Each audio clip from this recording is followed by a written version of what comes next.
नमस्कार दोस्तों। एक प्रश्न मेरे हमेशा से ज़हन में आता है और बच्चे पूछते भी हैं इस बात को लेके कि आखिर हम असफल होते क्यों हैं। रीज़न क्या है इसके पीछे। और इसका जवाब देना मैं इसलिए ज़रूरी समझता हूँ कि अगर हम वो ऐसी कुछ गलतियाँ कर रहे हैं, और कई बार व्यक्ति जब गलती कर रहा होता है तो उसको अंदाज़ा नहीं होता कि वो गलती वाकई में वो कर रहा है। उसके लिए वो ठीक पद्धति होती है, लेकिन जब उसको जानने को मिल जाता है कि वो गलती कर रहा है तो कुछ बच्चे उसको सुधार लेते हैं, अधिकतर नहीं सुधारते उसको। तो इसलिए मैंने सोचा कि इस विषय पे हम अगर थोड़ी बात करें तो एक उस वर्ग को फायदा हो सकता है जिसको नहीं पता कि वो वाकई में गलती कर रहे हैं। अब ये वीडियो उन स्टूडेंट्स के लिए नहीं है जो बहुत मैच्योर स्टूडेंट है, जो लग चुके स्टूडेंट है, या फिर ऐसे स्टूडेंट जिनको ज़रूरत नहीं है, बहुत उनके अनुसार वो सही पद्धति से चल रहे हैं और उनको ठीक ठीक सफलताएं मिल रही है। ये सत्र उन विद्यार्थियों के लिए है जो इस फील्ड में नए हैं या बार बार असफलता को देख रहे हैं। बहुत मेहनत करने के बावजूद, मेरे शब्द को गौर करना, बहुत मेहनत करने के बाद भी अगर असफल हो रहे हैं तो कुछ कमियां हो सकती हैं। अब आप यहाँ पे ये कह सकते हैं कि सर 50 सीट होती हैं, 1000 सीट होती हैं, 50,000 लोग होते हैं, लाख लोग होते हैं, तो पास तो वही 100-500 सीट है वो होंगे, बाकी तो असफल ही होने हैं। ठीक बात है आपकी, बट इस चीज़ को मैं बिल्कुल अस्वीकार करता हूँ। मैं कारणों पे आऊँ उससे पहले मैं इस बात को अस्वीकार कर रहा हूँ विद तथ्य कि देखो, हम ये नहीं कह सकते कि 500 पद है तो बाकी सारे असफल ही होंगे। होता क्या है कि योजना बनाने वालों की जो तादाद होती है उनकी संख्या हमेशा अधिक होती है। हालांकि ऊपर शब्द अलग लिखे हुए, मैं मेरा अलग बता रहा हूँ। उसके बाद में कुछ ऐसे लोग होते हैं, योजना बनाने के बाद में फिर उसको योजना लागू करने से पहले टालने वालों का एक बहुत बड़ा वर्ग होता है कि आज नहीं कल करेंगे, परसों से करेंगे, इसको एग्जीक्यूट कल नहीं करेंगे, आगे करेंगे। ऐसे करते करते कल तो कभी आता नहीं है। कुछ उनमें से कुछ ऐसे होते हैं जो जो योजना बनाई है उसको लागू करने का काम शुरू कर देते हैं, और कुछ ऐसे होते हैं जो बीच में ही छोड़ देते हैं। लास्ट में एक आध बचता है जो अंत तक लगा रहता है। तो होता क्या है कि जितनी सीट होती है, और आप कहते हो ना बहुत ज़्यादा फेल हो जाते हैं, कारण मैं ये मानता हूँ कि अगर कोई ईमानदारी से मेहनत करता है, जो आज मैं कुछ बातें बताऊंगा वैसी कोई गलती नहीं कर रहा है, तो पॉसिबल है कि एक आधी परीक्षा में नहीं भी हो। और असफल सब हुए, हम भी हुए हैं। मैं वरिष्ठ अध्यापक में भी फेल हुआ था, वापस बना। मैं फर्स्ट ग्रेड में भी फेल हुआ था, मैं वापस बना और बहुत अच्छी रैंक से बना। आरएस में भी मैं फेल हुआ था, फिर उसके बाद एक ठीक रैंक निकली। हर परीक्षा में हुआ हूँ। लगभग मुझे लगता है कि जितनी परीक्षाओं में पास हुआ हूँ उससे 5 गुना अधिक परीक्षाओं में मैं असफल हुआ हूँ। मैं मेरी बात कर रहा हूँ। और मुझे यूं लगता है कि ऐसा कोई स्टूडेंट नहीं होगा जो असफल नहीं हुआ हो। ठीक है, कुछ अपवाद होते हैं जो डायरेक्ट फ्रेशर होते हैं और पहली अटेम्प्ट में नौकरी लग जाती है, तो उनका वो भाग्य अच्छा था कि पहले में लग गए। अगर नहीं लगे होते तो 5-7 बार वो भी असफल बाद में हो जाते विभिन्न परीक्षाओं में। तो अब ये नहीं सोचना चाहिए कि भाई हजारों बैठे हैं तो 100-200 लेंगे। वो 100-200 कौन से होंगे, वो आप भी तो हो सकते हो। भाई 10 लाख में से अगर 5 लेने हैं तो 5 लेने तो 10 लाख में से हैं, वो 5 आप भी हो सकते हो। होता क्या है कि हमारा माइंडसेट नेगेटिव ज़्यादा जाता है। एक हॉल भरा हुआ हो और अगर कहें कि इसमें एक व्यक्ति को यहाँ से डिटेन करना है, एक व्यक्ति को यहाँ से उठाना है, उसकी अगर उसकी हत्या करनी है, जैसा कुछ हो, ऐसा कि वही उसको यहाँ से उसको ले जाना हो कोई गलत चीज़ के लिए, और कौन सा वो व्यक्ति हो सकता है, तब हमारा दिमाग सीधा यही आता है कि यार ये मेरे को ही मारेंगे। लेकिन जब ये कहा जाए कि इनमें से एक व्यक्ति को सेलेक्ट करके अच्छी जगह ले जाना, तब दिमाग में आता है कि अपना इसमें मुश्किल ही है भाई। क्यों? क्योंकि हमें लगने लगता है कि हमारा नहीं हो सकता। देखो, 500 सीट होती है, 100 सीट होती है, तो वो 100 में से कोई भी आ सकता है, आप भी तो आ सकते हो। इसलिए हमें पहली चीज़ तो इस माइंडसेट को हमेशा के लिए रखना चाहिए कि भाई 500 सीट या 100 सीट है तो कैसे होगा। देखो, ढंग से तैयारी करेंगे तो निश्चित तौर पे हो सकता है। और अगर फिर भी ये माइंडसेट आपका क्लियर नहीं हो रहा है तो आपको तैयारी सच में नहीं करनी चाहिए, क्योंकि इतिहास का ऐसा कभी दौर नहीं आया जिसमें प्रतियोगिता या प्रतिस्पर्धा नहीं रही हो। कंपटीशन हर जगह रहा था। राजतंत्रों में भी कंपटीशन था राजा बनने का, ब्रिटिश काल में भी कंपटीशन रहा, आज़ादी के बाद कंपटीशन चल ही रहा है। कहाँ पे नहीं होगा? आगे भी जो जो क्षेत्र में जाओगे, बिजनेस में जाओगे ना, तब भी गजब कंपटीशन है। आप कोचिंग खोल के सोच रहे हो पढ़ाएंगे, तो वहाँ ज़बरदस्त कंपटीशन है। वहाँ आपको गिराने वाले लोगों की संख्या बहुत अधिक है। लोग ऐसे गजब पीछे पड़ जाते हैं, हमसे पूछना आप, कि जीना हराम कर देते हैं आपका। तो कंपटीशन कहाँ नहीं है? आप कहाँ जाओगे आखिर? और कोई भी परीक्षाएं देंगे, ये संख्या बढ़ती जाएगी। तो आपको माइंड सेट ही क्लियर करना पड़ेगा कि भाई मेहनत करेंगे ढंग से। ढंग से मतलब ये है कि क्या कमियां रहती है वो अपन आगे बात करेंगे। तो निश्चित तौर पे हम एक आध वैकेंसी में असफल हो सकते हैं, दूसरी तीसरी में आराम से हो जाते हैं। बस कुछ बातों का ध्यान रखना, उन्हीं बातों पे मैं आज बिंदु है वो आपके साथ साझा करूंगा। ये क्या है? ये तो ठीक है, एक मुझे कहीं से फोटो दिखा कि एवरीवन हैज़ एन आइडिया। हर व्यक्ति के पास एक विचार होता है। इन लोगों के पास में क्रिटिसाइज करने का है, क्योंकि आलोचक दुनिया में सबसे अधिक संख्या होती है तो आलोचकों की होती है। मैं कोई भी काम करूंगा, मेरे प्रशंसक कम होंगे और घात लगा के बैठे हुए लोग बहुत अधिक होंगे कि मैं कब गलती करूं और मेरे ऊपर अटैक किया जाए। तो ऐसे लोगों की तादाद हमेशा 1:10 होती है। एक शुभचिंतक होता है तो 10 लोग इस टाइप के होते हैं, जो आपके सामने तो नहीं करेंगे, आपकी पीठ के पीछे क्रिटिसाइज भी करेंगे, आपको बदनाम करने की कोशिश भी करेंगे। वो आपके परिवार के लोग भी हो सकते हैं, वो आपके साथ नौकरी करने वाले लोग भी हो सकते हैं, वो आपके प्रतिद्वंद्वी भी हो सकते हैं, वो आपके बहुत सारे यूँ है कि आपके विरोधी खूब होते हैं। तो ये काम होता है, और यही वो लोग होते हैं कि आपकी गलती का इंतजार कर रहे होते हैं। किसी के पास आइडिया होता है टालने का, कामों को प्रोक्रेस्टिनेट जैसे हम कहते हैं, कि मोस्टली यही होता है कि टालते रहते हैं, दूसरे पर टालते रहते हैं, वो कभी होता नहीं है। कुछ होते हैं जो आइडिया जनरेट करने वाले होते हैं, कुछ होते हैं जो प्लान ही करते हैं, और कुछ होते हैं जो एक्शन लेते हैं। एक्शन लेने वालों की संख्या इस दुनिया में बहुत कम है। तो मस्त रहिए और कुछ बातों का ध्यान रखिए। हो सकता है मैं गलत भी हूँ, परंतु मैं बात साझा करूंगा कि कहाँ गलती हमारे से हो रही है। पहली चीज, आज का विद्यार्थी क्या क्या गलतियां कर रहा है जो मैं समझ पा रहा हूँ। आप अपने दिल पे मत लेना, आप अच्छे से सुनना। अगर लगे आपको कि आप इसमें से कोई गलती नहीं कर पा रहे, तो मैं आपको बहुत विश्वास के साथ कह सकता हूँ कि आप आने वाले कुछ ही समय में बहुत अच्छी जगह पे होंगे। देखो, ये बात केवल सरकारी नौकरी की नहीं है, ये बात जीवन के हर हर जगह की, हर स्तर की है। क्योंकि मैं बात स्टूडेंट से कर रहा हूँ, तो मैं यहाँ पे जॉब की बात करूंगा, मैं उन परीक्षाओं की बात करूंगा जिनकी आप तैयारी कर रहे हैं। बाकी लागू जीवन के हर क्षेत्र में होती है। देखिए, सबसे बड़ी गलती हमारे से कहाँ हो रही है? पहली चीज, हम जब भी कभी पढ़ते हैं तो हम आधा अधूरा पढ़ते हैं, हम पूरा पढ़ने की आदत नहीं है। और आधा अधूरा, आधा पढ़ने का नुकसान क्या है? नुकसान ये होता है कि न तो हम कॉन्फिडेंस हमारे में आता है कि भाई हमने पूरा अच्छे से कर रखा है, और न वापस वो पढ़ा जाता है क्योंकि मन में आता है कि पढ़ा हुआ है। आधा अधूरा पढ़ने का तात्पर्य क्या है?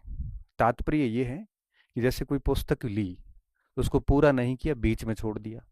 जैसे कोई अध्याय लिया तो पूरा पढ़े बिना उसको छोड़ दिया बीच में। कोई विषय लिया तो पूरा पढ़े बिना उसको छोड़ दिया। किसी परीक्षा का सिलेबस लिया, पूरा पढ़े बिना उसको छोड़ दिया। बीच में नहीं छोड़ना चाहिए। मुझे लगता है कि आधा अधूरा की बजाय हमेशा पूर्णता की नीति रखिए। आपने कोई पुस्तक उठाई है तो लास्ट पेज तक जाइए आप।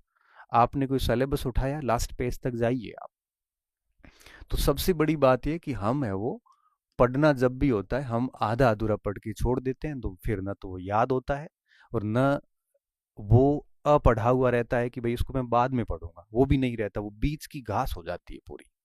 आज की विद्यार्थी की सबसे बड़ी समस्या ये है। दूसरी बात, वो सुनते भी आधा अधूरा ही है। सुनते भी कैसा है? आधा सुनते। जब मैं कोई बात कर रहा हूं तो बीच में ही उसको आधा सुनने के बाद ही अपना कंसेप्ट बना लेते हैं। इसलिए कहते हैं कि बात को भी पूरा सुने आप। जब तक पूरा नहीं सुनोगे, पूरा नहीं पढ़ोगे, तब तक निश्चित तौर पे आप कभी अपना कंसेप्ट क्लियर नहीं कर सकते। तो अगर आप किसी शिक्षक से पढ़ रहे हैं, या आप किसी मार्गदर्शक की बात को सुन रहे हैं, या घर वालों की बात को सुन रहे हैं, या शिक्षक की बात को सुन रहे हैं, तो सुने भी उसको पूरा और पढ़े भी पूरा। ये आम गलती है जो हम लोग करते हैं। इसलिए पहली चीज ये ध्यान रखिए कि जब भी कोई टॉपिक पढ़ो, किताब पढ़ो, सिलेबस पढ़ो, उसको बराबर तरीके से ये समझ के पढ़ो कि उसको पूरा करना है। अगर आप पूरा नहीं पढ़ते हैं तो उसके बहुत ज़्यादा लॉस आ जाते हैं। तीसरी कमी कहाँ आती है? हम पाठ्यक्रम का एक बहुत बड़ा हिस्सा छोड़ देते हैं। पाठ्यक्रम का हिस्सा छोड़ने का नुकसान क्या है? देखिए, जैसे फर्स्ट ग्रेड की कोई तैयारी कर रहा है, तो वो फिर गणित है, इंग्लिश है, विज्ञान है, कोई ये छोड़ देता है, कोई मैनेजमेंट छोड़ देता है। ऐसे करते करते 75 क्वेश्चंस में से 10 15 20 का हम छोड़ देते हैं। कोई ये कह के छोड़ता है कि मुझे आता नहीं। ठीक है, नहीं आता तो करना पड़ेगा, क्योंकि लेने तो कम ही है, आपको ही पता है। तो फिर उसमें से वो वही लेंगे जिनको ठीक ठाक आता है। कुछ ये कह के छोड़ देते, ये तो मुझे आता है, मैं बाद में देख लूंगा। कोई यह कह के छोड़ता है कि इसको क्या देखना है, इसमें से सवाल नहीं आते। बहुत सारे बहाने बना के हम सिलेबस का एक सर्टेन हिस्सा छोड़ देते हैं और 75-80% सिलेबस तैयार करते हैं। अब इसका परिणाम ये निकलता है कि 75-80 तैयार करते हैं तो उसमें से याद कितना रहता है? याद रहता है 60%, क्योंकि जितना पढ़ते हैं उतना सारा याद तो होना नहीं है। अब याद इतना कि अब उसको एग्जीक्यूट करना है। एग्जीक्यूट करोगे तो वो 40% पे आ जाएगा। अब बाउंड्री लाइन पे आ गई सीधे सीधे। तो इससे बेहतर ये होता है, अगर 100% करते हैं तो 80 याद होता है, तो 60% स्कोर हो जाता है। हम लोग क्या करते हैं, पाठ्यक्रम का बड़ा हिस्सा छोड़ देते हैं, और ये सब करते हैं। ये एक दौर था 2020 तक चल जाता था, क्योंकि उस समय सब लोग छोड़ते थे। तो सब छोड़ते थे तो फर्क नहीं पड़ता। अब क्या है, अब ऐसे बच्चे आ गए हैं जो ब्राइट है एकदम। आईआईटीएंस भी एग्जाम्स में आने लग गए, डॉक्टर आने लग गए। अब वो गणित, इंग्लिश, विज्ञान, कला वर्ग कुछ भी नहीं छोड़ते। सिलेबस का अच्छा सा हिस्सा देख के जाते हैं, और जो चीजें वो देख के जाते हैं वो ढंग से देख के जाते हैं। तो इसलिए कहते हैं कि पाठ्यक्रम के हिस्से अगर अब आप छोड़ोगे किसी भी बहाने से, तो वो डेफिनेटली आपकी असफलता का कारण बनेगा। और मुझे ये लगता है कि पाठ्यक्रम का कोई भी हिस्सा परीक्षा से 1 महीने पहले तक रिवीजन किए हुए बिना रहना नहीं चाहिए। एक बार उसको ठीक से पूरा रिवीजन किसी ने कर लिया तो निश्चित तौर पे कॉन्फिडेंस भी बिल्ड होता है, और एग्जाम हॉल में अच्छी एक्यूरेसी आ जाती है, गलतियां बहुत कम हो जाती हैं। तो ये पढ़ा पाठ्यक्रम का हिस्सा जो है, ये छोड़ने की जो हमारी आदत बनी हुई है, ये हमें सुधारनी पड़ेगी आज नहीं तो कल, अन्यथा वही रिजल्ट रिपीट होने वाले हैं। और हम क्या गलती करते हैं, और हम ये गलती करते हैं कि जैसे किसी ने लाइब्रेरी ज्वाइन करी, ठीक बात है, या कोई रूम पे ही पढ़ रहा है, दोनों जो भी जहाँ कोई पढ़ रहा है। अब जनरली मैं लाइब्रेरी की बात क्यों कर रहा हूँ, यहाँ पे किसी ने जैसे 6-6 घंटे की 2 शिफ्ट ज्वाइन कर रही है, 12 घंटे की। अब 12 घंटे की शिफ्ट ज्वाइन कर ली, 12 घंटे बैठा भली है, क्वालिटी ऑफ जो टाइम है स्टडी का उसका, वो 3-4 घंटे का है।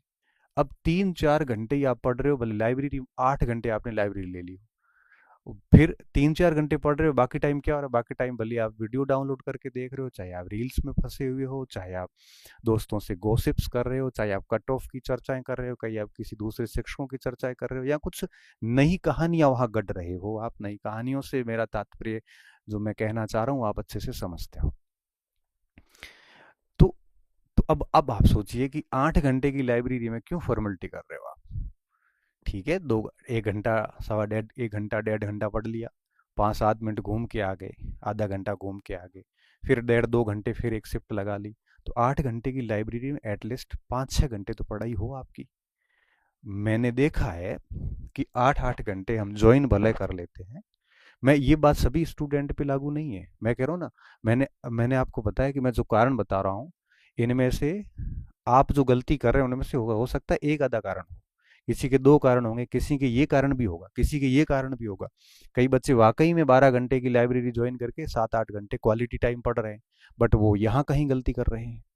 तो ये गलती, कमियां जो है, ये आपकी सभी पर लागू नहीं होती है, किसी न किसी पर कोई न कोई कमी लागू होती आ रही है। इसलिए आप ये मत करना सर मैं तो लाइब्रेरी में पूरा पूरा बैठता हूँ, पूरा टाइम पढ़ता हूँ, फिर भी फेल हो रहा हूँ। तो बेटा तुम ये गलती कर रहा होगा, ये नहीं कर रहा तो ये कर रहा होगा, तीन चार और बता रहा हूँ नीचे। तो जरूरी नहीं कि सब यही गलती कर रहे हैं। तो ये कर रहा है दोनों, जो भी जहाँ कोई पढ़ रहा है। अब जनरली मैं लाइब्रेरी की बात क्यों कर रहा हूँ, यहाँ पे किसी ने जैसे 6-6 घंटे की दो शिफ्ट ज्वाइन कर रही है, 12 घंटे की। अब 12 घंटे की शिफ्ट ज्वाइन कर ली, 12 घंटे बैठा भली है, क्वालिटी ऑफ जो टाइम है स्टडी का उसका, वो 3-4 घंटे का है। अब 3-4 घंटे ही आप पढ़ रहे हो, भले लाइब्रेरी 8 घंटे आपने लाइब्रेरी ले ली, फिर 3-4 घंटे पढ़ रहे हो, बाकी टाइम क्या हो रहा है, बाकी टाइम भले आप वीडियो डाउनलोड करके देख रहे हो, चाहे आप रील्स में फंसे हुए हो, चाहे आप दोस्तों से गॉसिप्स कर रहे हो, चाहे आप कट ऑफ की चर्चाएं कर रहे हो, कहीं आप किसी दूसरे शिक्षकों की चर्चाएं कर रहे हो, या कुछ नई कहानियां वहां गढ़ रहे हो। आप नई कहानियों से मेरा तात्पर्य जो मैं कहना चाह रहा हूँ आप अच्छे से समझते हो। तो तो अब आप सोचिए कि 8 घंटे की लाइब्रेरी में क्यों फॉर्मेलिटी कर रहे हो आप। ठीक है, दो 1 घंटा, सवा डेढ़ 1 घंटा 1.5 घंटा पढ़ लिया, 5-7 मिनट घूम के आ गए, आधा घंटा घूम के आ गए, फिर 1.5-2 घंटे फिर एक शिफ्ट लगा ली। तो 8 घंटे की लाइब्रेरी में एटलीस्ट 5-6 घंटे तो पढ़ाई हो आपकी। मैंने देखा है कि 8-8 घंटे हम ज्वाइन भले कर लेते हैं। मैं ये बात सभी स्टूडेंट पे लागू नहीं है, मैं कह रहा हूँ ना, मैंने मैंने आपको बताया कि मैं जो कारण बता रहा हूँ, इनमें से आप जो गलती कर रहे हैं उनमें से होगा, हो सकता है एक आधा कारण हो, किसी के दो कारण होंगे, किसी के ये कारण भी होगा, किसी के ये कारण भी होगा। कई बच्चे वाकई में 12 घंटे की लाइब्रेरी ज्वाइन करके 7-8 घंटे क्वालिटी टाइम पढ़ रहे हैं, बट वो यहाँ कहीं गलती कर रहे हैं। तो एक आध ये गलती कमियां जो है ये आपकी सभी पर लागू नहीं होती है, किसी न किसी पर कोई न कोई कमी लागू होती आ रही है। इसलिए आप ये मत करना सर मैं तो लाइब्रेरी में पूरा पूरा बैठता हूँ, पूरा टाइम पढ़ता हूँ, फिर भी फेल हो रहा हूँ। तो बेटा तुम ये गलती कर रहा होगा, ये नहीं कर रहा तो ये कर रहा होगा, तीन चार और बता रहा हूँ नीचे। तो जरूरी नहीं कि सब यही गलती कर रहे हैं। तो ये भी ये गलती है। अगर आप वहां जा रहे हो तो क्वालिटी ऑफ टाइम जो स्टडी का है वो एटलीस्ट 70-80% तो हो। भाई 10 घंटे पढ़ने जा रहे हैं तो 6-7-8 घंटे तो बढ़िया पढ़ो। और देखा मैंने ये है कि ऐसा करने वाले अंदर 10% ही है, बाकियों के डेरे गर्क में जा चुके हैं। पढ़ाई कम हो रही है और इसके अलावा सब हो रहा है वहां पे। यही बात रूम की है, यही बात लाइब्रेरी की है। कहाँ से सफल होंगे। फिर आप भले ही हजारों सिस्टम को दोष दे दो, कोचिंग्स को दोष दे दो, शिक्षकों को दोष दे दो, किताबों को दोष दे दो, कोई फायदा नहीं है। अल्टीमेटली गलती सिर्फ आपकी है। कोचिंग सही नहीं था तो छोड़ देते, दूसरी जगह जाते। किताब सही नहीं थी तो छोड़ देते, किसने मजबूर किया था। शिक्षक सही नहीं था, छोड़ देते, कोई बंधे हुए थोड़ी, एग्रीमेंट थोड़ी है आपके साथ। नोट्स ठीक नहीं थे, छोड़ देते, दूसरे अपना लेते। तो जब चीज सही नहीं लग रही है आपको तो छोड़ दो उसको, अपन बंधे हुए नहीं है किसी से भी। इसलिए इन चीजों का ध्यान रखें कि अगर आप लाइब्रेरी रूम वगैरह कहीं ज्वाइन किया हुआ है तो पढ़ने का जो गुणवत्तापूर्ण समय है वो अधिक होना चाहिए। वो 10 घंटे की लाइब्रेरी में 2-3 घंटे नहीं होना चाहिए। एटलीस्ट 70% टाइम अच्छा पढ़ाई का निकलना चाहिए। और क्या गलती कर रहे हैं इसके अलावा, सामग्री, सामग्री के सामग्री की पूरी की पूरी यूं कहिए कि दुकान लगा रखी है। एक एक पार्ट के लिए 5-5 4-4 किताबें लगा रखी है। आज मैंने बताई वो लेके आई, कल किसी और ने बताई वो भी लेके आ गए, कोई मतलब नहीं। मैं ये कहता हूँ कि हर पार्ट के लिए एक पुस्तक एक ही होनी चाहिए, भले वो गाइड हो, नोट्स हो, बुक्स हो, जो भी आपके पास हो, बस उसी को बार बार घुमाइए आप। ठीक है, किसी के पास नई सामग्री है तो सवाल सब में बराबर ही आते हैं, ले दे के लास्ट में सारे शिक्षक, सारी गाइड, सारे नोट्स, सारी कोचिंग 80-90% पे दावा करती हुई दिखेगी आपको। और दावा कोई हवा में तो करता नहीं, आए हुए होंगे डेफिनेटली। इसलिए मेरा ये आप सभी को सुझाव है कि आप लिमिटेड मटेरियल रखिए, उसी को बार बार पढ़िए। जितना ये फैलाओगे ना उतना उलझोगे आप। गाइडेंस देने वाले दे देते हैं कि 20 किताबें बता दी, किताबें बताना आसान है भाई साहब, उसको पढ़ना पड़ेगा। उसको पढ़ना ही नहीं, उसको याद भी करना पड़ेगा, उसको शॉर्ट भी करना पड़ेगा, ताकि आप एग्जाम से 15 दिन पहले अच्छे से रिवीजन कर सके। अब 15 किताबें लेके बैठे हो, 15 दिन में कैसे रिवीजन करोगे आप। तो लिमिटेड मटेरियल रखें आप और उसी को बार बार पढ़े, होना है तो हो जाएगा उसमें। तो सामग्री आपके पास में की दुकान पूरी नहीं होनी चाहिए, बड़ी लिमिटेड सामग्री होनी चाहिए। और क्या गलती कर रहे हैं हम, और सबसे बड़ी जो गलती कर रहे हैं वो परीक्षा से 15 दिन पहले परीक्षा से 15 दिवस या 20 दिवस पहले ये ऐसा टाइम होता है जो प्रॉपर रिवीजन का टाइम होता है, जब आपको जो कुछ अपनी तैयारी में आपने पढ़ा था उसको पूरा वापस पढ़ने का टाइम होता है। और इस समय हम क्या कर रहे होते हैं? इस समय कोई बच्चा नए टॉपिक लेके आ रहा है, कईयों ने पूरी तैयारी में कहा था लास्ट में देखूंगा, लास्ट में देखूंगा, अब लास्ट में इतना छोड़ दिया है कि लास्ट में 15 दिन में वो टॉपिक देखें, रिवीजन करें, उलझ जाता है। कुछ बच्चे वो लास्ट में छोड़े वाले वो टॉपिक देखने लगते हैं। कुछ स्टूडेंट चले जाते हैं यूट्यूब के ऊपर, चढ़ जाते हैं मैराथन देखने के लिए। वो क्या होता है कि यूट्यूब के ऊपर जब भी कोई परीक्षा आने वाली होती है तो 1-2 महीने पहले उसका माहौल बनाया जाता है। फिर माहौल ऐसा सेट होता है मार्केट की, यूट्यूब की दुनिया पे, कि बच्चे सोचने लगते हैं कि यार मैंने ये अगर यूट्यूब नहीं देखा तो मैं पीछे रह जाऊंगा। और सारे उस पे आ जाते प्रश्नोत्तरियों पे, और सब कुछ कंटेंट छोड़ छोड़ा के। अब वो 10-10 घंटे, 15-15 घंटे उस पे बैठे। ऐसे भी होते हैं। जिस समय आपको अपनी सामग्री को वापस रिवीजन करने का वक्त आया, उस समय आप प्रश्नोत्तरियां देखने लग गए। और इन प्रश्नों का परीक्षा के प्रश्नों से सीधे तौर पे कोई संबंध नहीं होता, क्योंकि जो 10 घंटे में आप जो 100 प्रश्न देखोगे, वही 100 प्रश्न आप अपने रूम में बैठे बैठे 1 घंटे में कर सकते थे। क्योंकि एग्जाम टाइम में एक दिन जो होता है ना, वो एक दिन में व्यक्ति इतना पढ़ता सच में कि सामान्य दिनों में व्यक्ति 10 दिनों में नहीं पढ़ता। इतना फास्ट काम करता है उसका मस्तिष्क। तब आप सोचिए कि लास्ट 15 दिन सब कुछ बंद करके गायब होने का समय होता है, उस समय आप ये काम कर रहे होते हैं। ये फेल होने के लक्षण ही और क्या है? जब किताबों में सिर नीचे झुके होने चाहिए, वहां स्क्रीन पे पड़े हैं और देखी हुई चीजें याद नहीं होती है। वो ही चीजें वापस पढ़िए जो सारी तैयारी के दौरान आपने पढ़ी थी। आप एग्जाम के एटलीस्ट 1 महीना पहले ये सोशल मीडिया की प्रश्नोत्तरी या यूट्यूब की वीडियोस वगैरह सब बंद कर देने चाहिए, और सिर्फ 1 महीना लास्ट के अंदर पूरा कुछ आपको रिवीजन करना चाहिए। कई सारे बच्चे यहाँ गलती करते हैं, मैंने देखा है। यूट्यूब के उस माहौल से बचना चाहिए। मुझे पता है मेरी चीज़ों का असर अधिकांश वर्ग पे नहीं होगा, लेकिन मैं फिर भी कहूँगा, क्योंकि मुझे ऐसा कहते हुए खुशी होती है कि मैंने आपको चेता दिया था। फिर नहीं माने तो ये आपकी समस्या है। मुझे ये नहीं लगेगा कि मुझे आते हुए भी मैं नहीं बता पाया। मुझे पता है मेरे इन बोलने से मुझे कितने खतरे हैं। ये जो कुछ भी ये लोग करते हैं, वो सारे विरोधी हो जाते हैं। उनको लगता है कि मेरे को टारगेट कर रहा है, वो कह रहा है मेरे को टारगेट कर रहा है, जबकि मैं किसी को टारगेट नहीं कर रहा हूँ। मैं ये कह रहा हूँ, मैं सिर्फ स्टूडेंट को टारगेट करके बात कर रहा हूँ कि एटलीस्ट इन चीज़ों से बचें। करने वाले कर रहे हैं, मेहनत करते हैं, बहुत मेहनत करते हैं, मैं उनकी मेहनत को हैट्स ऑफ कहता हूँ। बट आपको समझदार बनना पड़ेगा। कोई आपको जबरदस्ती अपने मैराथन में ऑनलाइन लाइव नहीं करता है, आप खुद जाते ही क्यों भाई? ये रिवीजन का टाइम है। इस समय आप अगर यूट्यूब वीडियो पे चढ़ोगे तो निश्चित तौर पे वही परिणाम मिलेंगे जो आपको मिल रहे हैं। और कहाँ गलती होती है? और कहाँ गलती होती है? टेस्ट सीरीज में।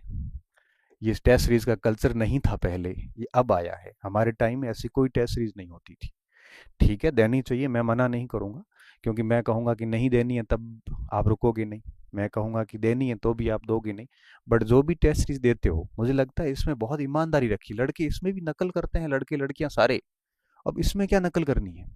इसमें नकल हम इसलिए कर रहे होते हैं ताकि आसपास के लोगों में अपनी रेपुटेशन बनी रहे कि मेरी अच्छी रैंक आ रही। भाई ये रेपुटेशन कोई काम की नहीं है। ये ध्वस्त हो जाएगी एग्जाम हॉल के अंदर, और फिर लोग हंसेंगे आपके ऊपर। इसमें आपका एक, जो कहते हैं ना कि एक वास्तविक मूल्यांकन, वो कभी नहीं हो पाएगा अगर आप टेस्ट सीरीज के टेस्ट में भी नकल करते हैं। तो बेहतर होगा कि टेस्ट सीरीज अगर देते हैं तो बड़ी ईमानदारी से दें। परीक्षा हॉल में ऐसे टेस्ट सीरीज में ऐसे बैठे जैसे परीक्षा हॉल में बैठे। एटलीस्ट इन गलतियों से बचें आप, क्योंकि हम टेस्ट लेते हैं, हमें पता है कि बच्चे क्या कर रहे होते हैं। सिर्फ दुनिया को दिखाने के लिए, अच्छी रैंक लाने के लिए नकल करने बैठ जाते हैं। अब आप ये मत कहना सर मैं नहीं करता हूँ। मैं कह रहा हूँ आप नहीं करते होंगे, लेकिन बहुत सारे ये भी करते हैं। इससे कभी भी उसका आत्मिक मूल्यांकन वास्तविक रूप से हो नहीं पाता, और परिणाम ये निकलता है कि उसको अपनी कमियों के बारे में पता ही नहीं होता है कि वो कहाँ गलती कर रहा है। इसके अलावा टेस्ट सीरीज के अंदर कई जगह बुकलेट दे दी जाती है, बहुत सारी संस्थाएं बुकलेट देती है और वो उसी अपने कंटेंट से टेस्ट बनाती है। तो ठीक है ना, कोई बात नहीं, उन्होंने वो अपना उनका कंसेप्ट है। एटलीस्ट आपको समझदार होना पड़ेगा कि आपको अपना मटेरियल पढ़ना है या बुकलेट पढ़नी है। अब दोनों के बीच में फंसे हुए हो तो लास्ट में क्या होगा कि आप उसको रिवीजन नहीं कर पाओगे। और डबल माइंड होते ही आप मुझे मैसेज करते हो कि सर अब मेरे पास मैं ये पढ़ूं कि वो पढ़ूं। भाई ये तो आपको सोचना चाहिए था पहले। अब वो ये नहीं पढ़ते हैं तो रैंक नहीं आती है। अब रैंक नहीं आती है तो डीमोटिवेट हो जाते हैं। अब ऐसा बच्चा कह रहे हैं, अगर खुद का मटेरियल नहीं पढ़ता हूँ, ये पढ़ता हूँ तो रैंक अच्छी आती है, लेकिन खुद का मटेरियल छूट रहा है। जो कि पिछले 1 साल से पढ़ते आ रहे थे वो छोड़ दिया, अब नया पकड़ा हुआ है, बताओ। ऐसे मूर्ख लोगों को, ऐसे नासमझ अपरिपक्व लोगों का कोई स्थान नहीं है कंपटीशन में सफलता हासिल करने का।